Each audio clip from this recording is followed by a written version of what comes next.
ಮೊದಲನೇದಾಗಿ ಬೆಂಗಳೂರು ಜನರ ಹೋರಾಟದ ಪ್ರತಿಫಲವಾಗಿ ರಾಜ್ಯ ಸರ್ಕಾರ ಏನು ಮೆಟ್ರೋ ದರವನ್ನ 2ನೇ ಬಾರಿ ಏರಿಸಬೇಕು ಅಂತ, ಗಾಯದ ಮೇಲೆ ಬರೆ ಹಾಕಬೇಕು ಅನ್ನುವಂತ ಯೋಜನೆ ಹೊರಟಿದ್ರು. ಅದನ್ನ ನಿನ್ನೆ ಕೇಂದ್ರ ಸರ್ಕಾರದ ಒತ್ತಾಯದ ಮೇಲೆ ಅದನ್ನ ನಿಲ್ಲಿಸಲಾಗಿದೆ. ನಾನು ನಿನ್ನೆ ಕೂಡ ಹೇಳಿದ್ದೀನಿ, ಇದು ಕೇಂದ್ರ ಸರ್ಕಾರ ತಾತ್ಕಾಲಿಕವಾಗಿ ಕೊಟ್ಟಿರುವಂತ ನೆರವಷ್ಟೇ.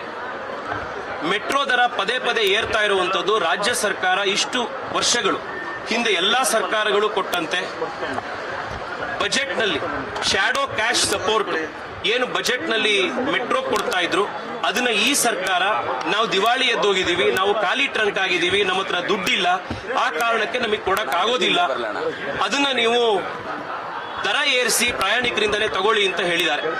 ಆ ಕಾರಣಕ್ಕೋಸ್ಕರ ದರ ಜಾಸ್ತಿ ಆಗಿದೆ. ಬೆಂಗಳೂರಿನಲ್ಲಿ ಮೆಟ್ರೋ ದರ ಕಡಿಮೆ ಆಗಬೇಕು ಅಂತಂದ್ರೆ ರಾಜ್ಯ ಸರ್ಕಾರ, ಹಿಂದೆ ಸರ್ಕಾರಗಳು ಯಾವ ರೀತಿ ಬಜೆಟ್ನಲ್ಲಿ ಶ್ಯಾಡೋ ಕ್ಯಾಶ್ ಸಪೋರ್ಟ್ ಮೆಟ್ರೋ ಕೊಡ್ತಾ ಇತ್ತು ಅದನ್ನ ಮತ್ತೆ ಮುಂದುವರಿಸಬೇಕು.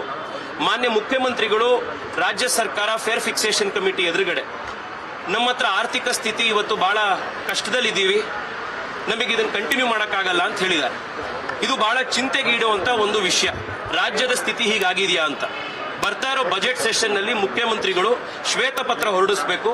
ರಾಜ್ಯದ ಆರ್ಥಿಕ ಶಕ್ತಿ ಏನಿದೆ, ಆರ್ಥಿಕತೆ ಏನಿದೆ, ನಿಜವಾಗ್ಲೂ ಕೂಡ ನಮ್ಮ ಹತ್ರ ನಾವು ದಿವಾಳಿ ಎದ್ದೋಗಿದೀವ, ನಿಮ್ಮ ನಾಯಕತ್ವದಲ್ಲಿ ಖಾಲಿ ಟ್ರಂಕ್ ಆಗಿದೆಯಾ ರಾಜ್ಯದ ಖಜಾನೆ, ಇದ್ರ ಬಗ್ಗೆ ಕ್ಲಾರಿಟಿ ಕೊಡಬೇಕು ಅಂತ ಆಗ್ರಹ ಮಾಡ್ತಾ ಇದ್ದೀನಿ. ಮತ್ತೊಮ್ಮೆ ಬೆಂಗಳೂರಿನ ನಾಗರಿಕರಿಗೆ ಇವತ್ತು ನಮಗೆ ಸಿಕ್ಕಿರುವಂತ ಈ ಯಶಸ್ಸಿಗೆ, ಮೆಟ್ರೋ ದರವನ್ನ ಇಳಿಸಿರುವಂತ, ತಾತ್ಕಾಲಿಕವಾಗಾದ್ರೂ ತಡೆ ಹಿಡಿದಿರುವಂತ ಈ ಪ್ರಯತ್ನಕ್ಕೆ ಅವರಿಗೆ ಅಭಿನಂದನೆ ಸಲ್ಲಿಸ್ತೀನಿ.